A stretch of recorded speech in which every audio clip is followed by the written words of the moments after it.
What makes most women start a business? Is it passion, money, or freedom? Welcome to the Female Founders, the podcast that takes you behind the scene with women who are founders and CEOs to help you start and scale a successful business of your own. I am your host, Nagilia de Ravin. Hello everyone and welcome to another episode of Female Founders. Today's guest is Vicky Regan, the founder and principal leadership coach at Home Leadership. With 25 years of experience in business and tech, Vicky helps professional women lead with confidence, clarity, and purpose. She's a certified executive coach, a two-time best-selling author, and has been honored as both Mentor of the Year and Coach of the Year. Through one-on-one coaching and workshops, she supports women who want to create real change while staying true to who they are.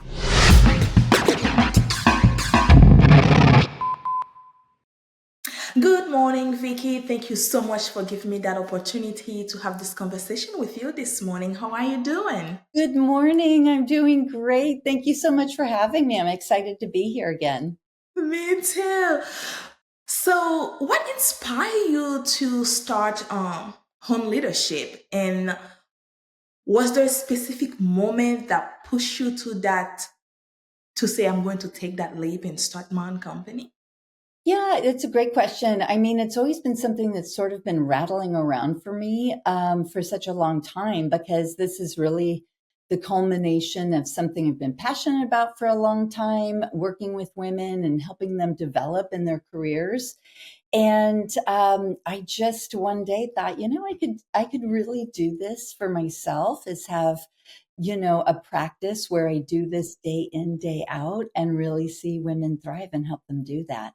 And so it just was like a lightning bolt. And once that sort of struck, it just was immediate that I made the decision and did it. And that light bulb when it pop ups is kind of like, sometimes it takes us a while to kind of like sit back and like, wait a minute, that's a great idea, but I'm taking a big chance here, because some people, they looked at it, I have that paid job that's every week or every 2 weeks that give me that, money that I'm going to pay all the bills with. And walking away from that, it's kind of like, you're on your own. You need to find your own clients. You need to bring the money in. And if you don't, the bills, they will not get paid. Oh, believe me, I know exactly what you're talking about, because I had been in leadership as an executive and a senior leader in tech for 25 years. And that financially is going from that to ground zero, doing my own thing. That's a big leap. And I don't know, I just felt like I'm in a role that's kind of jagged for me, is what I was thinking. It's not really my lane. I mean, there are components of it that I loved, but the components of it that I loved was developing people. And I just felt like I need to be in my lane, something that I really, really, truly love every day. And that it just, I don't know, I just had this feeling that I'm going to make it work. And I just knew I would make it work no matter what.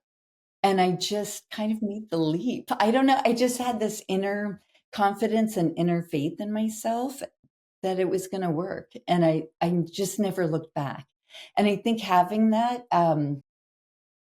this abundance mindset, right? Yes. Instead of a scarcity mindset, that, I just never thought like, okay, I'm going to wind up destitute on the street. I never had that thought. I never had that thought of, what if this doesn't work? What if, what am I going to do? What's my plan B? That never even entered my mind. Never, not for 1 second. And the what if, usually that's what holds us back, because we have all this, wait, what if I don't make money to pay the bills? What if my saving run out before I can even make a penny? Yeah. What if this? What if that? All those what if, when you put them all together, it's like, I'm going to stay where it's comfortable with the paycheck. Listen, and I talk to so many people that are in that mindset. Like, I can't make a change because fill in the blanks. What if this happens? What if it's not successful? and it's really just resting on you, right? Anyone can do something, anyone, and if you don't know how to do something, a component of a new business or whatever it is, you Yeah. learn. There are plenty of things that I didn't know how to do, believe me. And I do every single piece of it. I am building maintenance now of a company. I am janitorial services now, I'm the accountant now. I didn't know how to do my own books, as an You example. learn. You learn. And every single thing that I didn't know how to do, I had to learn. And some of those things took me probably 5, 10 times as long as somebody else could be able to come in and do it. But you know what? Now I know how to do all of those things because I just learned. I spent so much time learning, but now I know how to do them, you know? And that's the good thing about starting your own company is the fact that you got to learn so much that you wouldn't be able to do if you actually in a full-time job. That's In a full-time job, you show up, they tell you to do A, B, C, you go, you do A, B, C. You don't do D, you stay on the A, B, C part, right?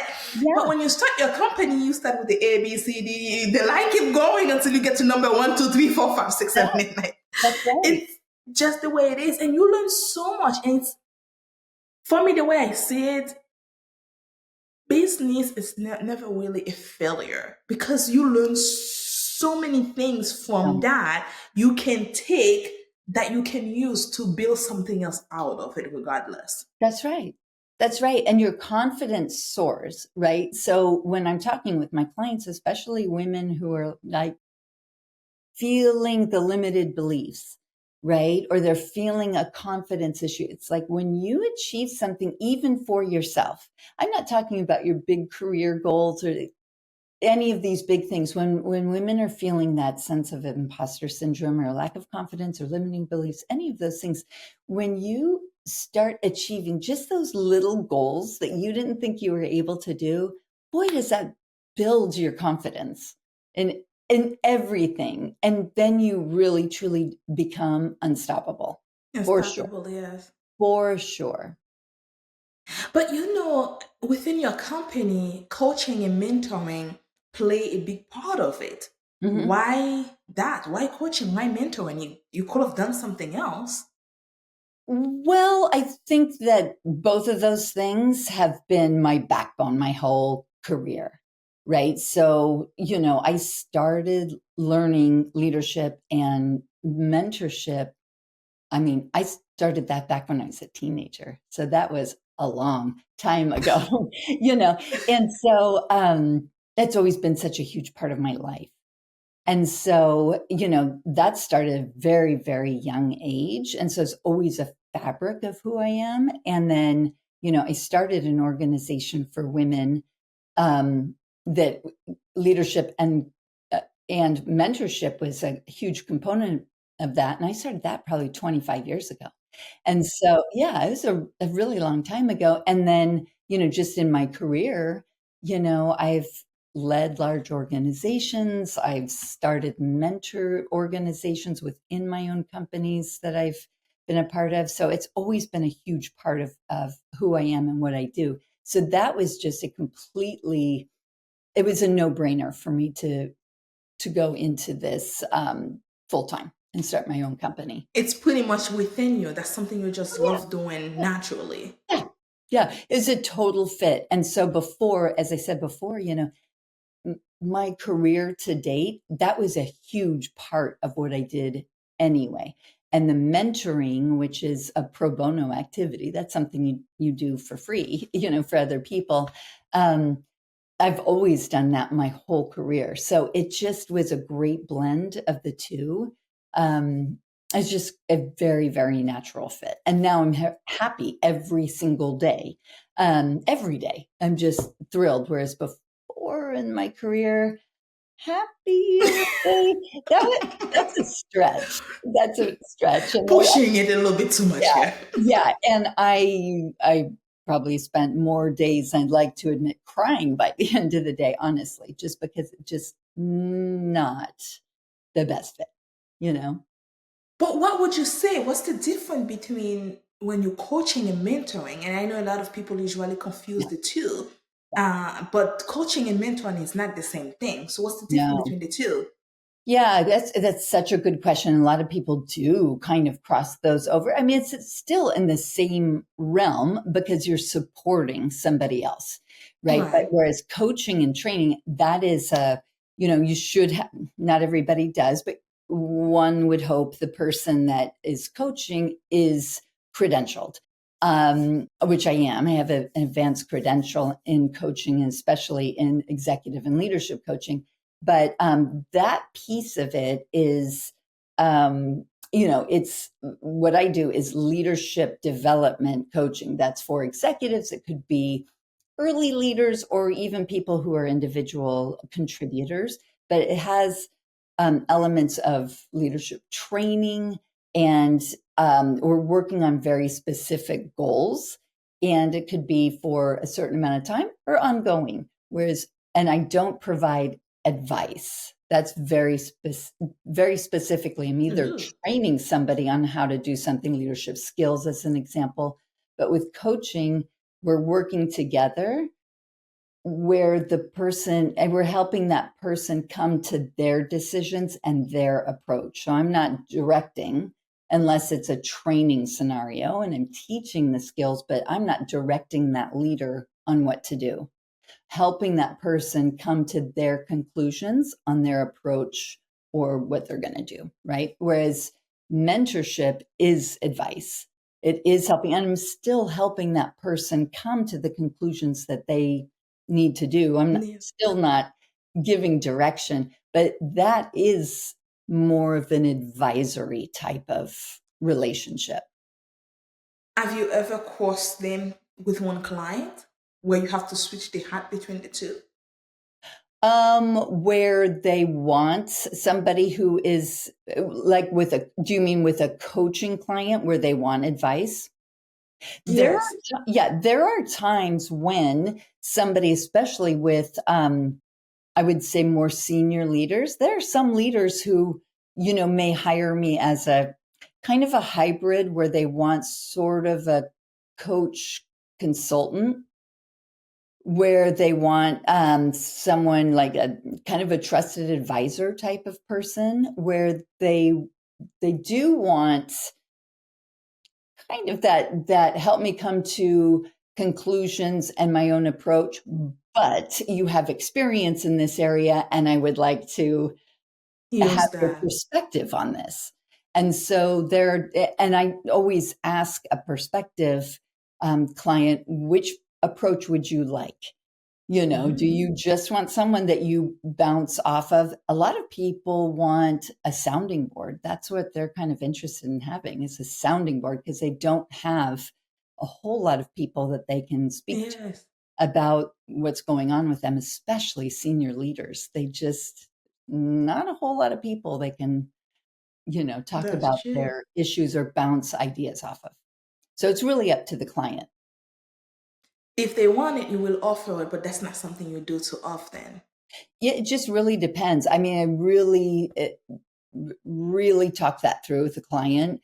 Um, kind of call it a coach sultant, you know. Consulting, I like that idea. And, because it's really, and a lot of times what I do with sort of that mid-level or kind of, yeah, even senior people down, when I work with corporate clients where I'm coaching their leaders, so they may hire me to coach several people within their organization. Ooh. They sort of, and I do a lot actually with that these days.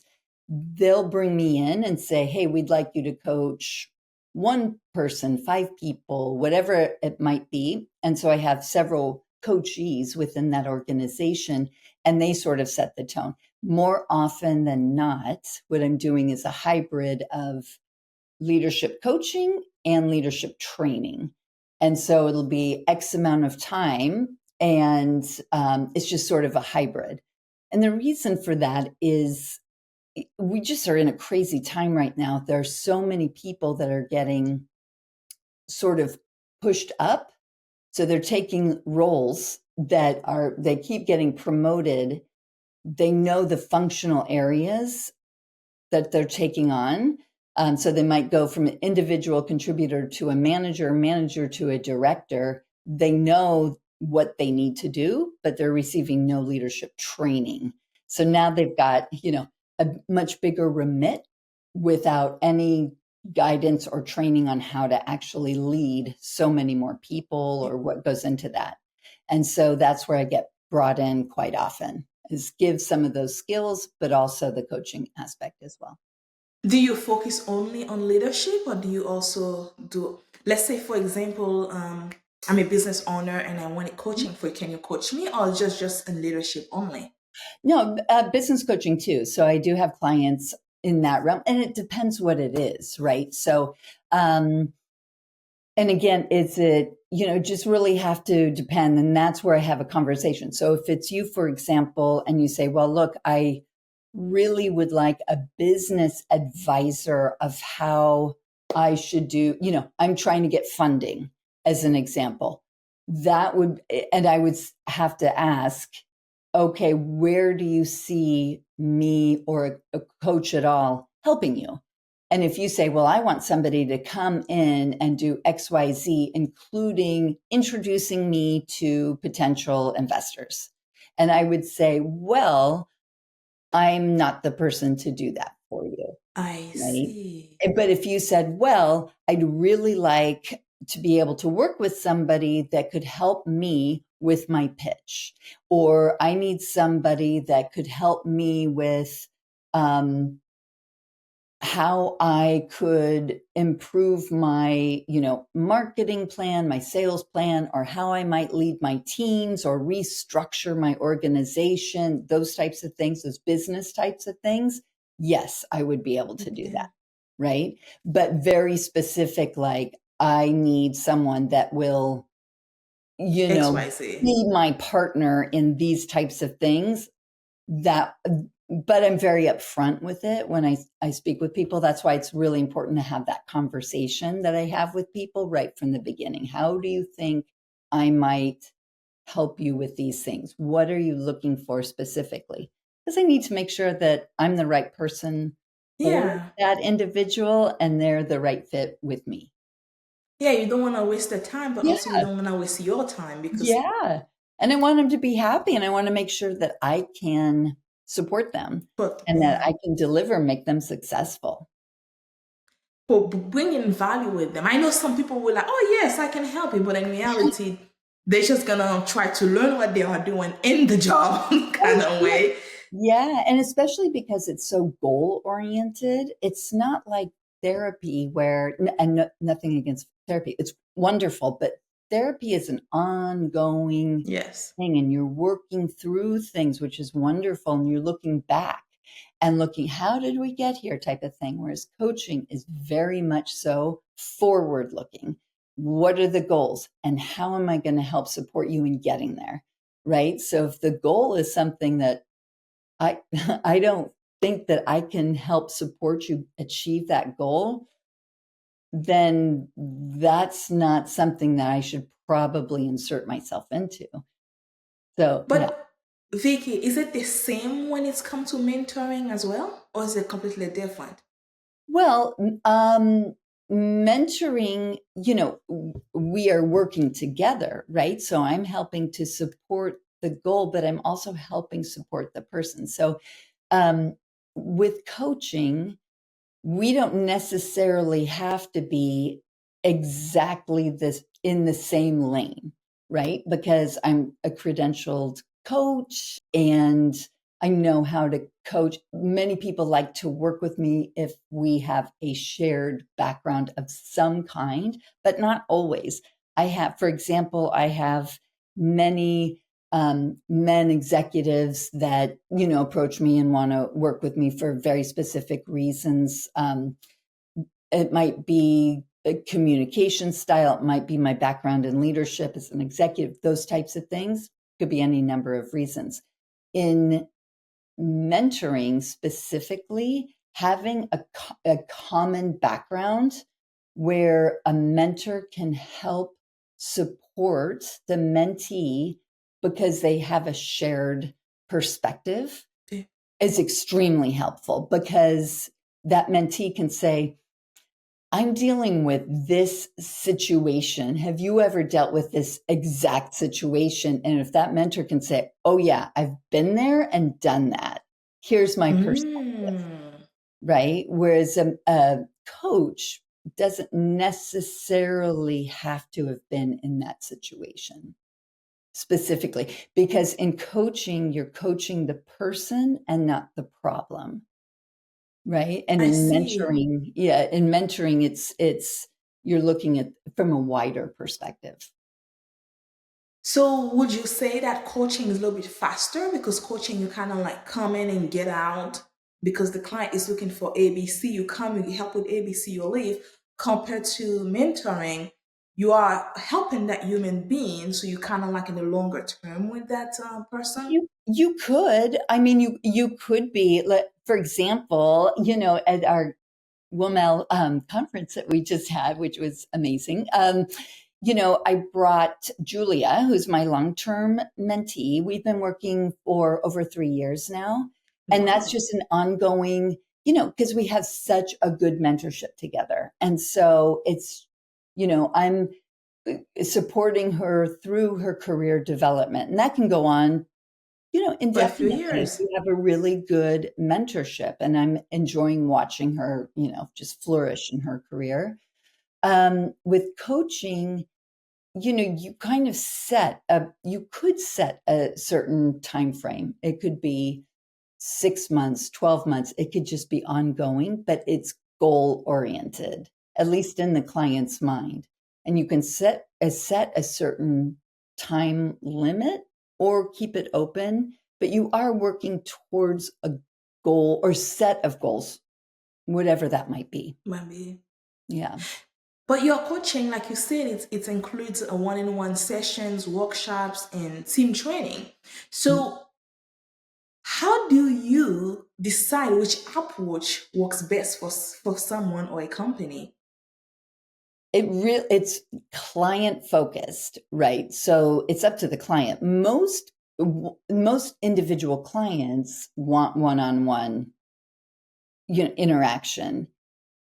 They may decide. So for example, I might be working with a leader, and that leader we're doing one-on-one, and that leader might say, hey, my team could use a workshop on this subject. So it might be on communication, for example. Maybe they're having some strife within their team, or maybe there's some engagement issues on the team. They might say, hey, can you come in and do this workshop or training on this subject? Great, we'll do that. If it's an organization, oftentimes they'll bring me in to do one-on-one training or coaching with individuals, and then also say, hey, we'd also like this group training or these workshops, whatever the case might be, or these assessments, Right. and sort of goes from there. But typically it starts with one-on-one coaching. One-on-one coaching. Mhm. Yeah. I knew that earlier. You also talk about pro bono mentoring, Hmm. and I know you've done it for nonprofits, and also, like you say, you've been mentoring Julia, which is in individuals. And don't get me wrong, I appreciate what you are doing. It's really good to have that.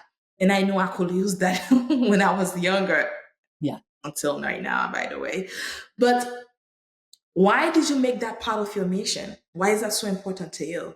It's really important to me because I feel like coaching can be it's it it's an investment, right? It's an investment you put in Yes. yourself, but it's an investment. And I think it's about 24% of companies provide that as a benefit for their employees. And it's usually the bigger companies, right? Yes. And it's not all employees. It's usually the The senior seniors, leaders. right? Yeah, it's senior leaders, and they'll pay for it. They'll reimburse it sometimes, or they'll give professional services dollars to their employees, and the employees can use it. And a lot of employees don't use those dollars because they don't think, hey, I could use that for coaching for myself. put that together.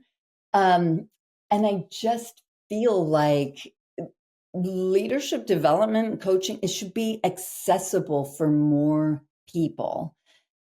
And, everybody needs that. I know I worked for a company where they gave as a benefit leadership coaching to all leaders, directors, and senior directors and above, right? It was a game changer for me. It changed everything. And I thought, yeah, you know what? If I had this earlier in my career, it would have made such a difference. I mean, the things that I learned at that moment, that's what really put the bug in my ear about Yeah. wanting to do this for a career, because I thought, wow, what a cool job, you know?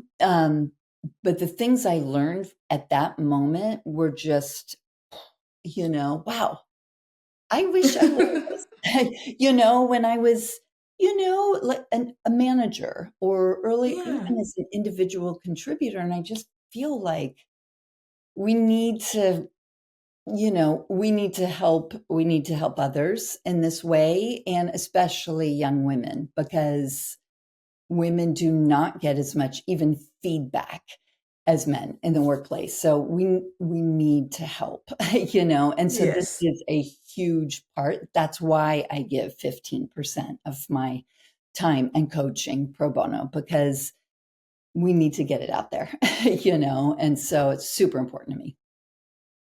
And then I can understand that. And even that's something close to me as well. And so many women are struggling, even when we don't see it, because a Yeah, lot of us, we learn to just yeah, show up, we look all like it's okay, but in reality, it's not okay. We can it's not. use some support, we can use a guidance, and sometimes we just can use somebody just saying, "Hey, how are you doing?" Mhm. That's right. And these myths that are still perpetuated in our workplace, that we all think still apply, like women have to work twice as hard to get the same thing. And I know we've been conditioned to think that way, but the reality is we all collectively need to stop that narrative, because Yes. the thing is that we're all doing it. Certainly, I did that my whole career, and we shoot ourselves in the foot by doing that, because we think we have to do that. And the thing is we set that expectation now, like you do twice as much, and now that's the expectation, that's Position. our level of performance. And now we are on the hamster wheel where we're doing twice as much as everybody else, because now that's the expectation that people have of us at work. And so we have to stop it. And it's so awful that this is what we're now positioned to do, right? And so these are the things that, we've just got to figure a different way Way. to go about this, and these are the types of things, um, that it helps when you have a coach or a mentor in your corner that can help you to sort of To change finish. that Yeah. narrative and change your approach, so that you're not setting yourself up to be on that hamster wheel going twice as fast and twice as hard as everybody else, and wind up getting burnt out, Very fast too, actually. yeah, yeah, yeah. But talking about that, like you said, I think many women also struggle with confidence Oh, and yeah. feeling heard at work. What are some of the most common challenges your client face, do you think? Yeah, I think that, well, here's a one, and I kind of touched on it earlier, is feedback is one of the biggest things. I Feedback. mean, statistically, it's commonly known that women receive far less feedback than men at work. And when they get feedback, it's often, less actionable. It's just fuzzy. It's very ambiguous, right? So it'll be things like, you're just not quite there, or we'd like to see you with more of that certain element, you Well, know? thank you. That helped me a lot. That helps me a lot. They just don't know what to work on, right? To get ahead. Whereas men typically will get feedback like, hey, you should really work on X, Y, and Z. They get very actionable, very direct feedback so that they know specifically what to work on in order to move the needle, right? And so women are sort of left with, I don't have a certain something, or my executive presence isn't where it should be. Well, what does that mean exactly? So what do I need to work on to have better executive Yeah.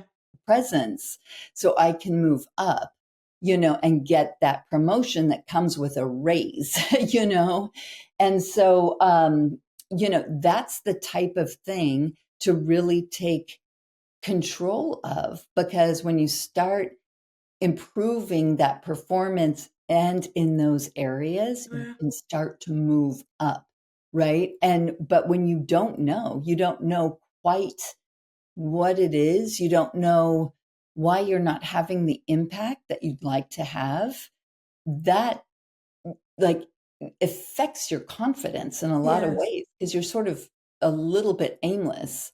Why am I not having the impact? Why are people not listening to me in the way that I want them to? Because you want to have, when you speak, you want to have people listen and Yes. hear you and take action. But if you have no idea why it's not landing, getting that feedback and holding others' feet to the fire, to give you that feedback is a game changer. Helps a lot. But Yeah. also, what advice would you give to women who want to grow as a leader, as leaders, but let's say they don't know where to begin?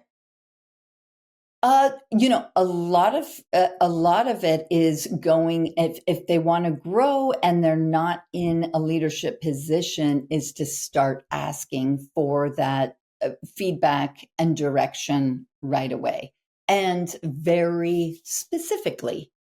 If they're looking for a leadership role in their company, or they're looking to move up in any way, they need to ask, what opportunities are Yeah. available and how specifically could I go about getting that role? You have to advocate for yourself. A lot of women, this is true across the board, I hear this time and time again, have an assumption that if they work really hard and keep plowing through, they're going to be recognized for their achievements. And naturally, they'll be selected for the next promotion. That's just not the case. That is just not the case. You have to advocate for yourself. You have to raise your hand and say, I'm interested in being moved up, and here's why. What do I need to do to make that happen specifically? And if I do those markers, will I be moved up? Because otherwise, it's just not going to happen. Yes. So you have to be very, very clear and direct. And that's not the easiest thing for everyone to do. Yeah, It's, that's one it's of the hardest thing. Oh, 100%. But the thing is that if you don't, it's not just going to materialize. You It's not have, gonna happen by itself, huh? what's that? It's not going to happen by itself. No, no, it's not. And so you have to be really clear on what have to be clear yourself on what you want first, and then find out how you can make that happen. And there's a lot of ways to go about doing that. I You think the know, first one is probably get help, like a coach or a mentor. 100%. Yeah. Because it is hard. But yeah, I would say, start with talking with somebody that can help you to phrase that in the right way. But, I would really say start with figuring out what it is that you do want. A lot of people think, oh, I want this next role because that's where I should be going next. And quite honestly, identifying, do you want that? And do you want it at your current role? I mean, really sorting that out. And a coach or a mentor could really help you do that so that you're crystal clear on what it is that you do want. Once you've identified that, how are you going to go about getting that? And that's where, yeah, a coach or a mentor can really help you do that. But Vicky, you have been named Mentor of the Year and Coach of the Year. Yeah. What do those recognitions means to you? What do each of the awards mean to me? Yes. The designations? Yeah, I mean, both of them are amazing, but they do represent both sides of, sort of my business for different reasons. The Coach of the Year, I have, that's really on the achievements really of my clients because it recognized a lot of the successes that I had with many clients. Um, One that really comes to mind is I worked with a lieutenant commander in the Navy, and Mhm.